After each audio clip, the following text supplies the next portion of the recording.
Bien, mis queridos, nos disponemos entonces a estudiar la palabra del Señor y quiero invitarles a que me acompañes ahí en el libro de Romanos, en el capítulo 12. Vamos a leer la palabra del Señor. Libro de Romanos en el capítulo 12. Hoy vamos a cerrar el capítulo, un capítulo muy práctico, y vamos a ver acá un llamado adicional. El llamado es que evidenciemos al mundo que realmente el amor de Dios está en nuestras vidas. En el capítulo 12, mira conmigo el verso 17, el libro de Romanos, en el capítulo 12, observa conmigo el verso 17. No paguéis a nadie mal por mal, procurad lo bueno delante de todos los hombres. Si es posible, en cuanto dependa de vosotros, estad en paz con todos los hombres. No os venguéis vosotros mismos, amados míos, sino dejad lugar a la ira de Dios, porque escrito está: mía es la venganza, yo pagaré, dice el Señor. Así que, si tu enemigo tuviere hambre, dale de comer; si tuviere sed, dale de beber, pues haciendo esto, ascuas de fuego amontonará sobre su cabeza. Aquí encontramos un llamado interesante de la palabra del Señor. Se nos llama acá, y el título de este tema es Evidenciando nuestro amor al mundo. ¿Y cómo vamos evidenciando nuestro amor al mundo? De acuerdo a la enseñanza de nuestro Señor Jesucristo, la estrategia principal de evangelismo, el medio principal de comunicar el Evangelio, nuestra relación con Cristo y nuestro amor hacia el mundo es amándonos los unos a los otros. ¿Recuerdas que en el Evangelio de Juan, nuestro Señor Jesucristo, allá en el capítulo 13, verso 35, nos dice: en esto conocerán todos que sois mis discípulos, si tuvierais amor los unos por los otros? El amor entre el pueblo de Dios, el amor del pueblo de Dios hacia el mundo es una evidencia de que estamos en Cristo, es una tremenda estrategia de evangelismo para alcanzar también a otros. Y es tremendamente interesante que el apóstol Pablo, cuando llega al final del capítulo 12, recuerda que él comenzó haciéndonos pensar en las multiformes gracias del Señor. Él nos dice: hermanos, os ruego por la misericordia de Dios, cambia tu forma de pensar, disponte a pensar correctamente, sirve al pueblo de Dios, utiliza tus dones. Y luego, características o evidencias de nuestro amor. Hoy vamos a ver 5 evidencias que van demostrando que tenemos un amor genuino por aquellos que nos rodean. ¿Cómo evidenciamos nuestro amor? Es tremendamente interesante entonces lo que Pablo nos enseña en estos versículos del deber práctico. Debemos hacer lo bueno. Si yo puedo resumir todo lo que vamos a decir, debemos hacer lo bueno a pesar de que nos hagan lo malo. Mira qué interesante. Debemos hacer lo que es correcto, lo que es bueno, a pesar de que nos hagan a nosotros lo malo. Esto es cristianismo. Esto es obedecer, esto es amar genuinamente. Y veamos juntos algunos aspectos prácticos acerca del amor.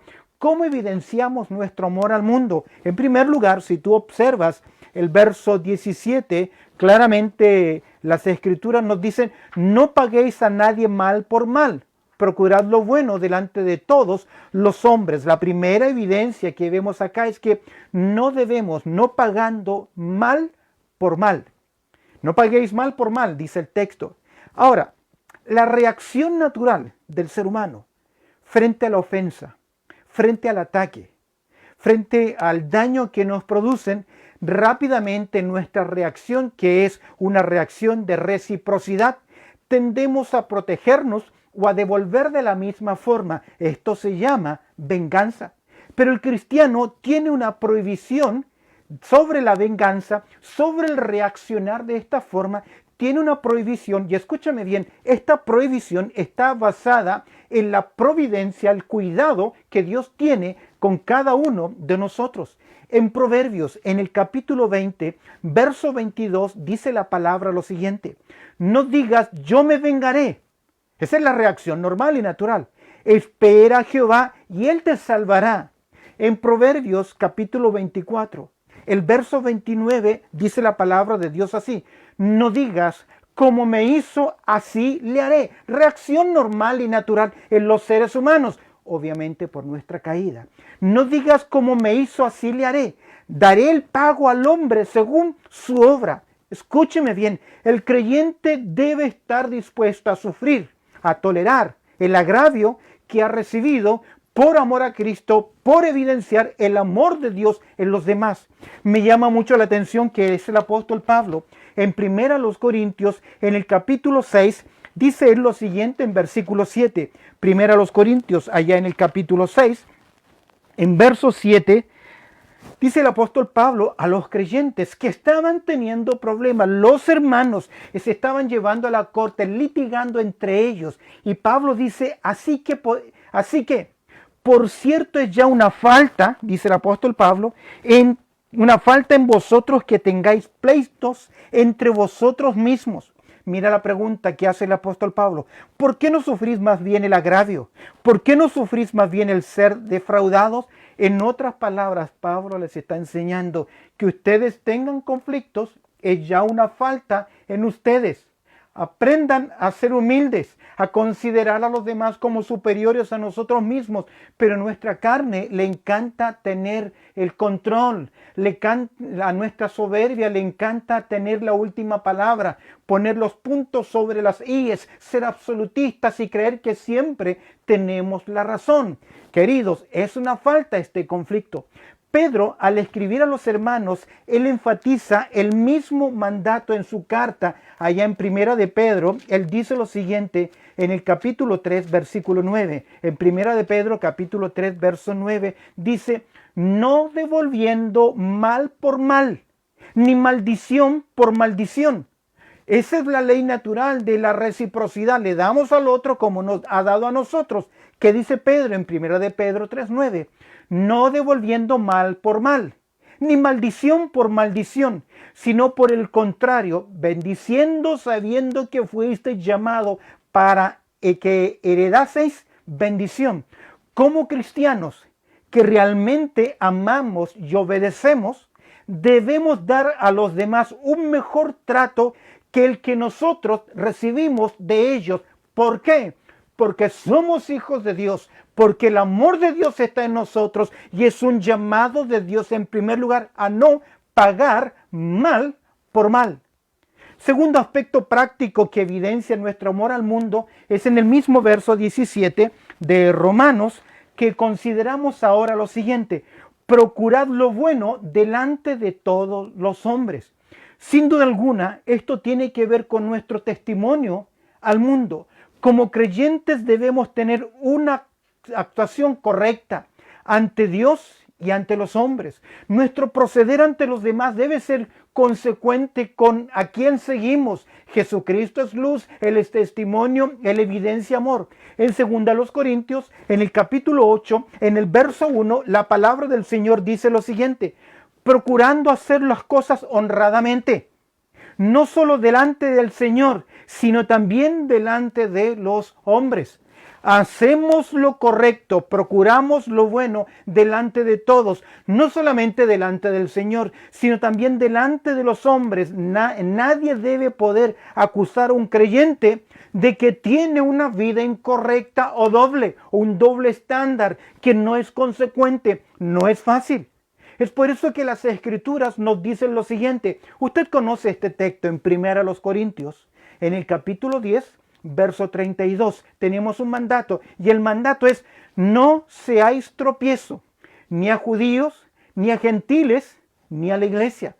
En cierta forma aquí encontramos las tres divisiones de la humanidad, los tres grupos de seres racionales en la esfera humana: la nación de Israel, el mundo gentil y hoy la iglesia. Y el llamado es el siguiente: no seáis de tropiezo. Debemos hacer lo que es correcto. Debemos hacer, no simplemente no pagar mal por mal, sino procurar lo bueno, ir en busca, producir lo bueno, estar en disposición de hacer lo que es bueno.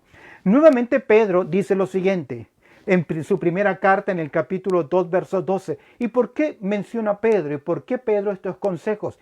¿Recuerdas cuál fue la encomendación que se le dio a Pedro? El Señor Jesucristo, que le dijo: apacienta mis ovejas. Y parte del apacentar es proveer alimento, es aconsejar, es instruir en situaciones difíciles. Por eso que si usted está luchando con temas, si usted está luchando con circunstancias, es sabio de su parte pedir consejo a sus líderes espirituales, que son sus consejeros. En la multitud de consejeros está la sabiduría, y me encanta Pedro porque él es muy práctico, al igual que la carta de Primera de Juan, en evidenciar la comunión los unos por los otros. Y en Primera de Pedro, en el capítulo 2, verso 12, vemos acá que la vida honesta y correcta del creyente glorifica a Dios. Observa lo que dice Primera de Pedro en el capítulo 2, versículo 12.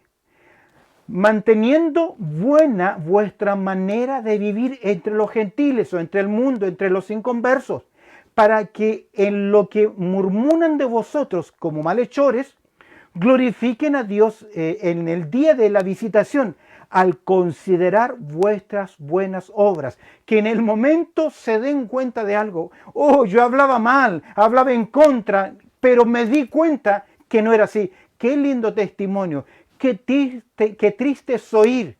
Miren, él es un líder, pero tiene mal testimonio en su trabajo, en sus relaciones, en las situaciones. Querido, eso no puede ser. Somos luz, debemos dar ese testimonio. ¿Cómo evidenciamos nuestro amor por el mundo? No pagando mal por mal, procurando lo bueno delante de todos. ¿Y qué es lo bueno? Lo que es correcto, lo que es justo, lo que es amable, lo que es de buen nombre, lo que tiene virtud, lo que es correcto y agrada a Dios. Eso es lo que debemos hacer. Por lo tanto, como cristianos que realmente amamos y obedecemos, debemos dar buen testimonio haciendo lo que es correcto. Tener mal testimonio y llamarnos cristianos es un autogol, es un gol en contra de nuestro propio equipo. Otra forma en que evidenciamos nuestro amor, no pagando mal por mal, procurando lo bueno delante de todos. En tercer lugar, ya observa el versículo 18, estando en paz con todos. No es fácil. Si es posible, dice el apóstol Pablo, en la medida de tus posibilidades, porque no siempre lo es. Habrá siempre personas que son tóxicas. Hay personas que son como un sartén caliente al rojo sin mango. No se les puede tomar. Hay creyentes que son como los cuerpos espín, que pinchan y que en el frío quieren unirse unos con otros, pero cuando tú juntas a dos cuerpos espín, entre ellos se dañan. Queridos, si es posible, en cuanto dependa de vosotros, no siempre es posible, porque hay personas que hagamos lo que hagamos, jamás tendremos la aprobación y la paz con ellos, porque nacieron del otro lado y no importa lo que uno dice, no oyen para comprender, sino que oyen solamente para contender. Si es posible, en cuanto dependa de vosotros, que dice cuál es el mandato, estad en paz con todos los hombres. Alguien dijo una vez lo siguiente: quien alcanzó la paz con Dios debe vivir en paz con los hombres. No es fácil. Jesús en el Sermón del Monte dijo lo siguiente, Mateo capítulo 5, versículo 9. Tú lo conoces. Bienaventurados, ¿quiénes? Los pacificadores, porque ellos serán llamados hijos de Dios. Y mire qué interesante. Quien ha alcanzado la paz con Dios debe vivir en paz con las otras personas. Pero si tú eres colérico, eres bélico y dices, yo nací así, soy así, ten cuidado. Porque uno de los frutos del Espíritu Santo, Gálatas capítulo 5, verso 22 en nosotros, ¿qué es? La paz. Y la paz tiene que ver con esa tranquilidad, con esa capacidad de dominar la fiera interna que nosotros tenemos. En un mundo donde los creyentes son objetos de odio y persecución, asegura la paz muchas veces que no es posible tener paz, pero en la medida en que el creyente puede influenciar en la situación, ha de vivir en paz. Es claro que para el apóstol no está insistiendo en mantener la paz al precio de comprometer las convicciones y la verdad, que esa es otra cosa. No podemos mantener la paz al precio de la verdad, porque somos llamados a la verdad. Pero mis queridos, seamos sabios. Si hay personas demasiado complicadas, muy bélicas, muy tóxicas, seamos prudentes y mantengamos nuestra distancia. ¿Recuerdas aquel momento en que los que cuidaba las ovejas de Lot y de Abraham, comenzaron los pastores a contender entre ellos y hubo conflicto. Recuerdan que Lot era sobrino de Abraham y Abraham se lo llevó por gracia, y lo que Lot en cierta forma comenzó a tener fue una gracia también de Abraham. Y es interesante que hubo tal conflicto, nos enseña la palabra de Dios, que Abraham, siendo muy sabio, le dijo a su sobrino: para que no tengamos conflicto, mira la tierra, derecha, izquierda, tú elige. Y Abraham, siendo el mayor, siendo el hombre más espiritual, cedió su derecho y decidió que su sobrino Lot eligiese. El creyente maduro sabe dar un paso atrás, sabe cuándo guardar silencio, sabe cuándo callar. En la multitud de palabras nos falta el pecado, y aún el necio cuando calle es contado como sabio. Hemos dicho que no debemos pagar mal por mal. Un mejor trato que debemos dar a los demás. Procurar lo bueno delante de todos. Como cristianos que realmente amamos y obedecemos al Señor, debemos dar buen testimonio hacia los que no son creyentes. Estar en paz con todos. Como cristianos que realmente amamos y obedecemos, debemos, en la medida de nuestras posibilidades, estar en paz con todos. Y eso significará que a veces vamos a tener que tragarnos nuestro orgullo y guardar silencio. Y aún a veces reconocer a la otra persona, aunque no sea cierto, es no entrar en el ring de la competencia con la otra persona. Cuarto lugar, ¿cómo evidenciamos nuestro amor hacia el mundo? Dice el verso 19, no os vengáis vosotros mismos, y agrega un comentario, amados míos. Es una apelación a aquellas personas que confían en la soberanía del Señor, que confían que Dios tiene todo el control, que pueden caminar seguros sabiendo que Dios tiene cuidado de nosotros. Salmo 31:15 dice que en sus manos están mis tiempos. Con mucha ternura el apóstol prohíbe, en este caso a los cristianos, tomar represalias. Esta es una aplicación muy práctica de lo que enseñó nuestro Señor Jesucristo. Si tú miras conmigo en Mateo capítulo 5, observa conmigo en Mateo capítulo 5, el verso 38. En Mateo capítulo 5, en verso 38, presta atención al consejo, a la enseñanza del Señor Jesucristo. Oísteis que fue dicho, ojo por ojo y diente por diente. Pero yo os digo, no resistáis al que es malo. Antes, a cualquiera que te hiera en la mejilla derecha, vuélvele también la otra. Y al que quiera ponerte a pleito y quitarte la túnica, déjale también la capa.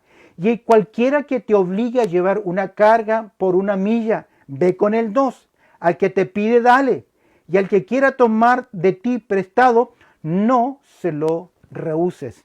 Es una aplicación práctica este principio de no reaccionar, no vengarnos. ¿Cuál es el mandato? No vengándonos por sí mismo, por nosotros mismos. No os venguéis vosotros mismos, y mire el mandato acompañado con un llamado cariñoso, amados míos, sino por el contrario, en vez de reaccionar en esa actitud de reciprocidad, el Señor Pablo enseña, si no dejad lugar a ¿qué cosa? La ira de Dios.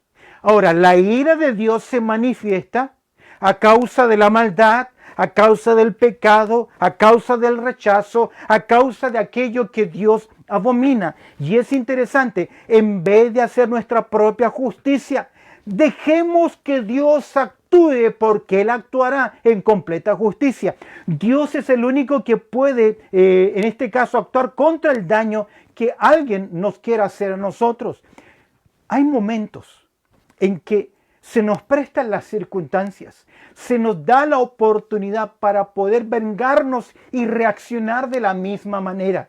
¿Recuerdas cuando David tuvo la oportunidad de hacer justicia frente a Saúl? ¿Qué dijo? Prefirió confiar en la justicia de Dios. No es fácil, pero solo creyentes que obedecen la palabra del Señor, que tienen estas verdades, pueden actuar de esta forma, evidenciando su amor hacia el mundo. ¿Qué dice el texto? El texto dice lo siguiente: no os venguéis vosotros mismos, amados míos, sino dejad lugar a la ira de Dios. Y mira, el apóstol Pablo se basa en el carácter de Dios y se basa en las promesas de Dios, porque escrito está. ¿Cuánto realmente usted le cree a la palabra de Dios? La base de este mandato, la base de esta exhortación radica en primer lugar en el carácter de Dios. Él es justo y Él pagará de acuerdo a a la reacción de los hombres en su tiempo. El principio descansa en la persona de Dios y en la palabra de Dios, porque escrito está. Y va a citar Pablo una porción que los judíos conocían muy bien de la ley, allá en Deuteronomio capítulo 32, verso 35, que Dios le dijo a la nación de Israel: mía es la venganza y la retribución. Pablo dice: mía es la venganza, yo pagaré, dice el Señor. Dios es el que da el pago, Él es el que obra. Queridos, puedo dar testimonio en mi vida de los años de creyente, de los años en el ministerio pastoral, cómo he visto que Dios ha hecho justicia y protege a sus siervos de formas increíbles. Y a veces Dios muestra su ira, su castigo. Dios es justo y Él defiende a los suyos. Quiero volver a citar un salmo que leíamos la semana pasada, que recuerdo que les decía que este salmo vino a mí en momentos muy difíciles donde mi carne y mis emociones querían reaccionar. Salmo capítulo 37, observa el verso 8. Dice el Salmo capítulo 37, y presta atención a los mandatos que hay acá, porque esta porción es especial. Si estás bajo presión, bajo ataque, bajo una acusación falsa, aún entre la familia, entre creyentes, entre parientes, aún entre otros hermanos, otros ministerios, otras iglesias. Este texto vino a mi vida cuando luchaba con líderes que me habían formado. Fue un momento muy difícil. Mira el verso capítulo 37 de los Salmos, versículo 5. Encomienda a Jehová tu camino. Primero, encargárselo a Él. Confía en Él y Él hará. Exhibirá tu justicia como la luz y tu derecho como el mediodía. Verso 7. Guarda silencio ante Jehová. El guardar silencio es esperar, es confiar. La mayoría de nuestras malas decisiones es porque no tomamos el tiempo para esperar en Dios. Verso 7. Guarda silencio ante Jehová y espera en Él. No te alteres con motivo del que prospera en su camino, porque hombre que hace maldades. Y es cierto, a veces los vemos felices por la vida, hacen lo malo y como que nada ocurre y nada les ocurrió y viven bien. No terminarán bien. Usted sabe cuál será el destino. A mayor maldad, mayor intensidad en el día del juicio. No te alteres con motivo de aquel que es prosperado en su camino, pero el hombre que hace maldades. Mira el verso 8. Deja la ira. Desecha el enojo, no te excites en manera alguna a hacer lo malo. ¿Por qué? Porque dice el Señor: mía es la venganza, yo pagaré, dice el Señor. Como cristianos que realmente amamos y obedecemos, debemos dejar que Dios defienda nuestras causas con su justicia y no nuestra justicia. Eso no significa que no hay que hacer lo correcto, decir las cosas en el momento correcto, pero dejar las cosas en las manos del Señor. ¿Cómo evidenciamos nuestro amor por el mundo? Hemos dicho, lo evidenciamos no pagando mal por mal. Segundo lugar, procurando lo bueno delante de todos. En tercero, estando en paz con todos. En cuarto, no vengándonos por sí mismo, por nosotros mismos. Dejar lugar a la ira del Señor. Y por último, al mirar los versos 20 y 21, vemos acá practicando realmente lo que es correcto y apropiado. Queridos, ¿usted cree de la palabra de Dios lo que está dispuesto a vivir? ¿Usted cree de la palabra de Dios lo que decide vivir? El problema mayor de nosotros no está en no entender lo que se nos pide que hagamos. La palabra de Dios es muy clara. Dios nos dice claramente aquí, capítulo 12, es tremendamente práctico y si lo viviéramos, nuestro accionar sería diferente en nuestra iglesia, en nuestra sociedad, en nuestro entorno. El problema mayor nuestro no está en lo que Dios nos pide, Dios es claro, sino que no queremos obedecer lo que Dios nos pide. El problema viene al tratar de poner en práctica lo que no hemos entendido. Martín Lutero dijo lo siguiente, presta atención: no me preocupa tanto lo que no puedo entender de la palabra de Dios. Lo que me preocupa es lo que entiendo perfectamente bien y no hago. ¿Lo tiene? Me encantan sus palabras. ¿Qué dice Pablo? En este último principio, practicando realmente lo que es apropiado, lo que es correcto. ¿Cómo comienza el verso 20 de Romanos capítulo 12? Así que, como para reforzar la enseñanza, llevándonos nuevamente a una vida práctica de amor. Porque hace esto. ¿Por qué Pablo hace esto? Porque el cristianismo no es solo creencias, no solo conceptos, no son solo definiciones, no son solo términos, no es solamente teología, es vida práctica, vivir a Cristo. Literalmente se nos dice, repárteles. Mira lo que dice. Así que, si tu enemigo tuviera hambre, dale de comer. Y si tuviera sed, dale de beber.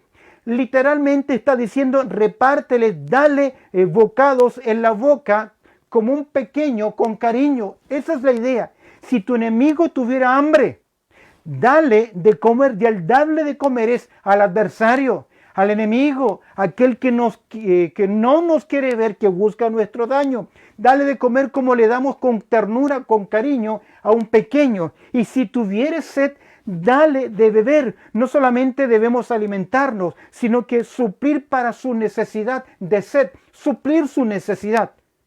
Si actuamos correctamente, a pesar de que ellos actúan con nosotros incorrectamente, un cónyuge, un hijo, padres, abuelos, sufrimos tanto por personas, las relaciones interpersonales y la mayoría de las heridas emocionales que están en nuestro interior son producto de maltratos. Y eso es lo que nosotros llevamos, esos sentimientos que en cualquier momento explotan y salen. Mira lo que debemos hacer. Si tuviera hambre, si tuviera sed, dale de comer y dale de beber. Haz lo que es correcto. Practica realmente lo aprendido. Haz lo que los hijos de Dios deben hacer. Pues haciendo esto, ascuas de fuego amontonarás sobre su cabeza. El término ascuas de fuego, según el comentario de John MacArthur, fue una práctica utilizada en las costumbres egipcias. Cuando una persona quería demostrar su contrición en público, se colocaba sobre la cabeza un sartén con carbones encendidos para representar el dolor calcinante de su vergüenza y sentido de culpa. Dice MacArthur, así el punto es que cuando amamos a nuestros enemigos y procuramos con toda sinceridad proveer para sus necesidades, podemos hacer que se sientan avergonzados por su odio hacia nosotros. No tiene nada que ver ascuas de fuego que le va a caer juicio, sino que se producirá en él. Al ver nuestra reacción tan diferente, al ver que somos diferentes, ellos van a reaccionar también de forma diferente. Quiero citar a Pedro nuevamente. Primera de Pedro, en el capítulo 2, verso 15, Pedro dice así como consejero, porque esta es la voluntad de Dios. ¿Cuál? Que haciendo el bien, lo que es correcto, hagáis callar la ignorancia de los hombres insensatos. Queridos, mis queridos, debemos hacer lo que es correcto, practicar realmente lo que es apropiado. A veces significará dar un paso atrás. A veces significará que no voy a recuperar la decisión económica que tomé. Es un amigo y por mantener la paz, por mantener la armonía, no me voy a volver un juez de la otra persona. Decido hacer lo que es correcto. ¿Sabes qué? José, ¿recuerdas el hijo de Jacob? Tuvo la oportunidad de reaccionar y vengarse de todos sus hermanos que lo dieron por muerto, que lo vendieron como un objeto, que le dijeron a su padre lo asesinó una bestia, que se pusieron de acuerdo para quitarlo del camino. En Génesis capítulo 50, verso 20, leemos lo siguiente. Después de ese encuentro de José con sus hermanos y cuando él se revela, dice lo siguiente. Génesis capítulo 50, verso 20. Vosotros pensasteis mal contra mí. Quisieron hacerle daño. ¿Cuál fue la razón? Envidia, celos. Esos son los problemas mayores. Vosotros pensasteis mal contra mí, mas Dios lo encaminó a bien. ¿Por qué? Porque Dios es el que tiene el control de todas las cosas. Dios lo encaminó a bien para hacer lo que vemos hoy, para mantener en vida a mucho pueblo. ¿Qué está diciendo? Dios es soberano y Él tiene el control. El verso 21 de Romanos capítulo 12, último versículo, dice, no seas vencido de lo malo. Cansa y a veces reaccionamos visceralmente. El mandato no sea así, sino por el contrario, vence con el bien el mal. La exhortación final es que el mal no debe alzarse victorioso en la vida del creyente, porque eclipsa, nubla nuestra vista, nuestra visión, nuestras emociones. Es por eso que el pecado de la amargura es difícil de diagnosticar y fácil de justificar, pero cuando comienza a crecer en nuestro corazón, se produce un corte en el cual dejamos de alcanzar la gracia de Dios. Ocuparse en el bien equivale pues a vencer sobre el mal, y es una vida de fe, porque es un paso de fe, de un hombre y una mujer que ha decidido confiar en Dios. Yo no sé si este mensaje era para ti, si estás teniendo dificultades en tu entorno, ya sea por tu fe, por tus valores, por tus convicciones, por tus decisiones, por hacer lo que es correcto. Jesús dijo que sus hijos enfrentarían persecución. Al leer Proverbios 25, versos 21 y 22, dice el proverbio lo siguiente. Proverbios capítulo 25, versos 21 y 22. Si el que te aborreciere tuviere hambre, dale de comer pan, y si tuviere sed, dale de beber, porque ascuas amontonará sobre su cabeza, y Jehová te lo pagará. Dios va a bendecir tu acción que es correcta. Como cristianos que realmente amamos y obedecemos, no podemos estar haciendo el bien y el mal al mismo tiempo. ¿Cuáles son los principios? Somos exhortados a evidenciar nuestro amor al mundo. ¿Cómo evidenciamos nuestro amor al mundo? Hemos visto, no pagando mal por mal, procurando lo bueno delante de todos, estando en paz con todos, no vengándonos por nosotros mismos y practicando realmente lo aprendido. Usted aprendió de la palabra, hace lo que es correcto, imitemos a nuestro Señor Jesucristo, que Él vino a traer bien, bendición a los demás. Seamos como Cristo Jesús. Que el Señor añada su bendición y de esta forma hemos cerrado Romanos capítulo 12, que es un llamado tremendamente práctico en nuestras vidas. Oramos al Señor. Bendito Padre Celestial, te agradecemos por tu amor, también por tu cuidado, por este llamado práctico, Señor, que tú nos haces a nosotros en nuestras vidas.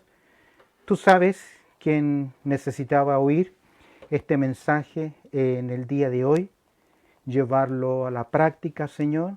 Solo te pido, Señor, que tú nos ayudes a tener esa actitud que es correcta, a hacer lo que te agrada a ti, no pagando mal por mal, procurando lo bueno delante de todos, estando en paz con todos, no tratando de vengarnos, defendernos por nosotros mismos, practicando las verdades que aprendemos, tu palabra, porque de esta forma tú harás justicia y veremos tu mano, tu bendición. Y como tu palabra dice, que tú exhibirás nuestra justicia como la luz y el derecho como la luz de un nuevo día. Te damos gracias, Señor, por esas promesas y ayúdanos a vivir confiando en tu palabra. En Cristo Jesús oramos. Amén y amén.